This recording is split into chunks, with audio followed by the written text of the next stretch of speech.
I do want to make note of the fact that today is International Holocaust Remembrance Day, and to talk about the importance of Holocaust education to ensure that the next and future generations understand what happened, what the Holocaust was. Troubling survey released this week, for example, by the Canadian charity Liberation 75. About a third of Canadian American students questioned as part of the survey questioned as to whether the Holocaust actually happened. That's really troubling. And what does that say about our education system? So I do want to talk about the importance of Holocaust education. But also, there's a story here that I want to focus on regarding unresolved questions with regard to, in this case, one of the heroes of the Holocaust, Raoul Wallenberg, who was a Swedish citizen. His actions saved about 100,000 Hungarian Jews during World War II. After the Soviet liberation of Hungary, Wallenberg disappeared. So now that Sweden is assuming the presidency of the International Holocaust Remembrance Alliance, B'nai Brith Canada is calling on Sweden to push for answers, that Raoul Wallenberg deserves justice, even after all these years. Joining us to talk more about these stories, very pleased to welcome to the program here this afternoon, Ruth Ashrafi, who is a regional director with B'nai Brith Canada, bnaibrith.ca. Ruth, thank you so much for joining us here this afternoon. Welcome to the program. Thank you for having me. Well, first of all, I mentioned this troubling report from Liberation 75 and what it tells us about whether we are teaching the Holocaust, the lessons of the Holocaust to the young people of today, that many young people in Canada and the U.S. maybe don't know about the Holocaust, don't know what happened. How troubling is that to you? Well, in a way, I understand it. Because, let me tell you, the first thing you see when you walk into the Holocaust Museum in Washington is video footage of British troops liberating the concentration camp in Bergen-Belsen in 1945. And why did they make those videos? Well, the British commander there says, nobody is going to believe this. This is so atrocious that you will only believe it if you see it with your own eyes. Those British soldiers walked in that camp and they saw piles of corpses, walking skeletons, and all of this did not happen hundreds of years ago, somewhere in the middle of nowhere in the Middle Ages, but it happened in the 20th century in Germany, one of the most modern countries in the world. And not only the images are incomprehensible, the numbers are staggering too. Just to give you another example, in 1944, from the middle of May till the middle of July, 440,000 Hungarian Jews were deported to Auschwitz. 8,000 Jews a day, 7 days a week, and the vast majority were gassed upon arrival. In 55 days, 440,000 Jews were dead. So it is beyond comprehension, but unfortunately it did happen, and therefore I think Holocaust education should be compulsory on the social studies curriculum in Canada in every province and territory. And I think it is the job of the Canadian government to educate the Canadian youth, because if they don't do it, kids will get their information from social media where anybody can say just anything.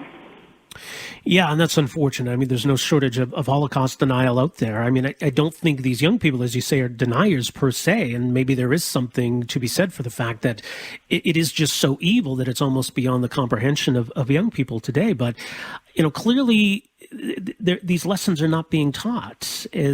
What do we see when we look across the country in terms of curriculum?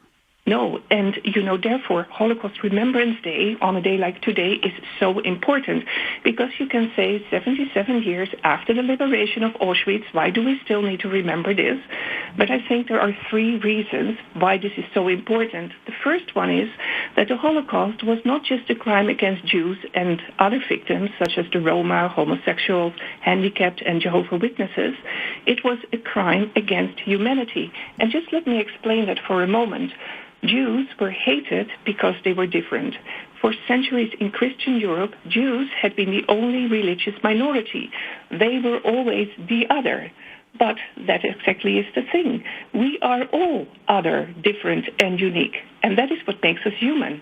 And a society that has no room for difference has no room for humanity. And the troubling thing is that the hate that begins with Jews usually never ends with Jews.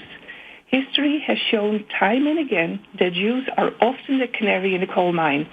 And where you find this sort of hate, you find a threat to a free society.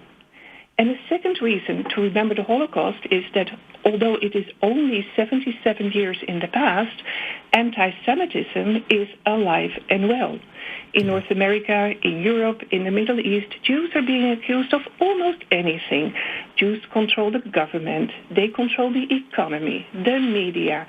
They attacked the Twin Towers on 9/11. They created AIDS, Ebola, etc., etc. The list is endless.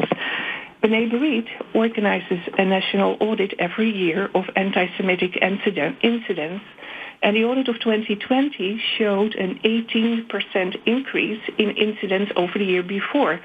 And if you put that in perspective, 15% of all the hate crimes in Canada are committed against Jews.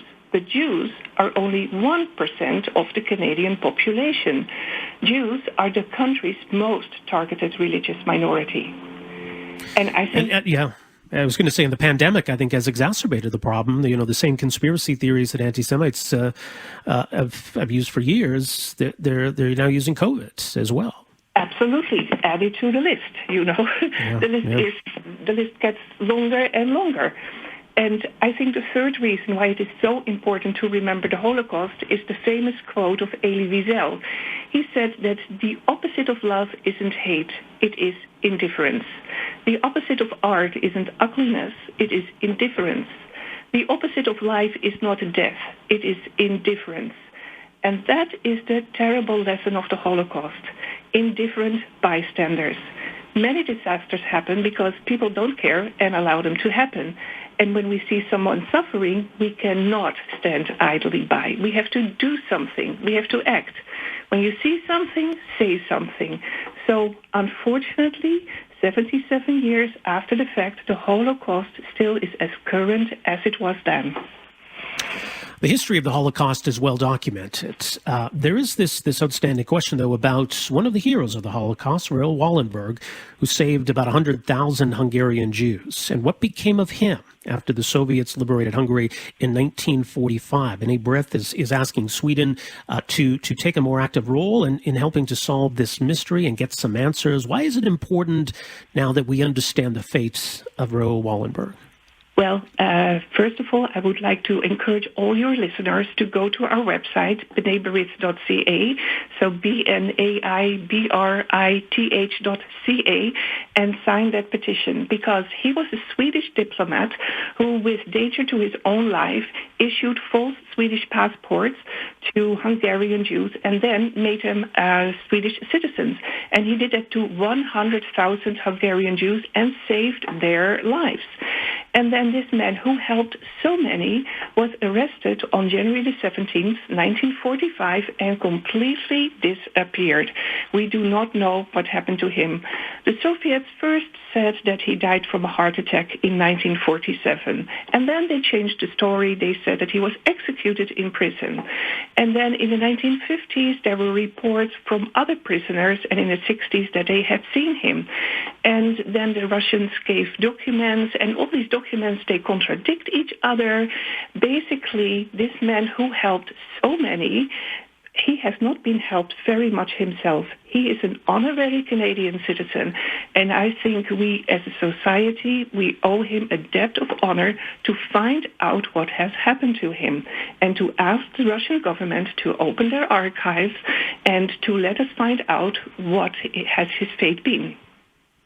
You think those answers are there, that the Russians know? Oh, yes, definitely, because there have been scholars who have made it their work and their research projects to compile lists of documents that show exactly which document talks about him. For instance, in 1989, if I'm not mistaken, Wallenberg's family went to visit the Soviet Union, and then suddenly they found possessions of him who, according to the KGB, had fallen out of a cabinet that they were cleaning up. So suddenly they do find possessions of you know, how many million people went through the Soviet Gulag prison system, and they do find possessions from Wallenberg. They know much more than they let on. Much more is mentioned at b'naibrith.ca. Ruth, thank you so much for making some time for us here today. Really do appreciate this. Thank you so much for having me, and enjoy. Good luck with the show. Yes, thank you, Ruth. Appreciate it. Ruth Ashrafi is Regional Director with B'nai Brith Canada. So some thoughts on why there's still a need to get some answers in the Raoul Wallenberg case, and some really important thoughts from her on the importance of International Holocaust Remembrance Day, which is today.